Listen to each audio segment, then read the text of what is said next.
कि ऐसी गलतियां ना हों। प्रशासन की जिम्मेवारी है, वो तनख्वाह लेते हैं, जनता के नौकर हैं। जनता की जान को बचाना प्रशासनिक अधिकारियों की जिम्मेवारी बनती है। उन्हें वहाँ उपस्थित रहना ही चाहिए बड़ी भीड़ में, तो निश्चित रूप से ऐसी घटनाएं टाली। देखिए, वीरांगना महारानी लक्ष्मीबाई पार्क में आज जिला जन कल्याण महासमिति और रानी झांसी फाउंडेशन के संयुक्त तत्वावधान में हम लोग यहाँ पर एकत्रित हुए। बड़े दुखी मन से हम लोग यहाँ पर एकत्रित हैं। मैं बता दूं आपको, विगत 2 दिन पूर्व हाथरस में एक बड़ी दुखद घटना हुई, पूरे हिंदुस्तान को जिसने झकझोर दिया। सैकड़ों लोग काल के गाल में समा गए। उनके परिवारों को धैर्य धारण करने की शक्ति प्रदान के लिए सब लोगों ने यहाँ पर प्रार्थना की, सामूहिक प्रार्थना की।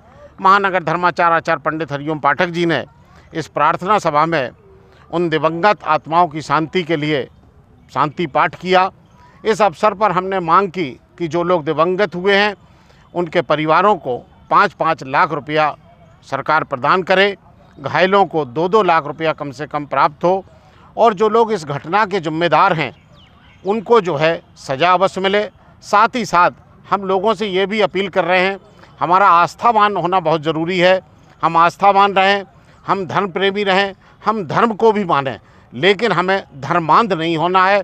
हमें किसी ऐसी बात पर भरोसा नहीं करना है जो आकस्मिक कोई चमत्कार कर देगा। चमत्कार कोई आसानी से कोई चीज़ करने वाली होती नहीं है।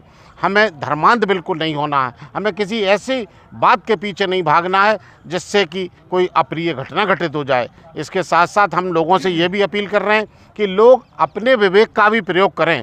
जब हम सार्वजनिक स्थानों पर किसी बड़े कार्यक्रमों पर जाएं तो अपनी सुरक्षा अपनी स्वयं की करने के तरीके से जाएं, हम कि अपनी सुरक्षा हम स्वयं कैसे कर सकते हैं। साथ ही सरकार से यह भी हम मांग कर रहे हैं कि जो बड़े आयोजन हैं उसमें भीड़ का एक मानक तय होना चाहिए कि इस कार्यक्रम में इससे अधिक भीड़ नहीं जुटनी चाहिए किसी भी सूरत में। इसमें गलती कहाँ पे हुई? इतने बड़े आयोजन में 122-23 लोग खत्म हो गए। जी, मैं झांसी महानगर की ओर से आज पहले तो उन दिवंगत आत्माओं को हम लोग श्रद्धांजलि देते हैं, भगवान से प्रार्थना करते हैं कि उनको अपने चरणों में स्थान दे। वो आध्यात्मिक सत्संग में गए थे, किसी चमत्कार के लिए, किसी साजिश के तहत अथवा अनायास एक भगदड़ हुई और उसमें बहुत लोगों को अपनी जान गंवानी पड़ी। इसमें जहाँ तक आपकी गलती का सवाल है, 80,000 लोगों की प्रशासन ने परमिशन दी थी, लेकिन प्रशासन ने उसके अनुरूप कोई व्यवस्था नहीं की।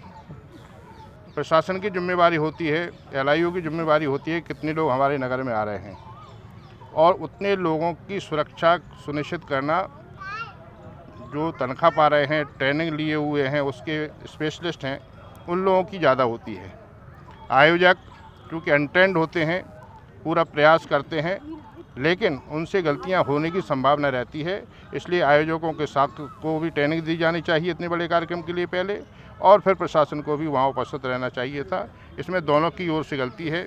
आयोजकों की ज़्यादा है कि उन्होंने कोई प्रशासन का सहयोग नहीं मांगा। इस प्रकार का प्रशासन से कहा उन्होंने कि हम व्यवस्थाएं कर लेंगे, और वहीं उसी जगह प्रशासन चूक गया उनकी बातों में, और इतनी बड़ी दुखद घटना हुई है। मैं भविष्य के लिए शासन प्रशासन से प्रार्थना करूँगा कि ऐसी गलतियाँ ना हों। प्रशासन की जिम्मेवारी है, वो तनख्वाह लेते हैं, जनता के नौकर हैं। जनता की जान को बचाना प्रशासनिक अधिकारियों की जिम्मेवारी बनती है। उन्हें वहाँ उपस्थित रहना ही चाहिए बड़ी भीड़ में, तो निश्चित रूप से ऐसी घटनाएं टाली जा सकती हैं। जय श्री राम।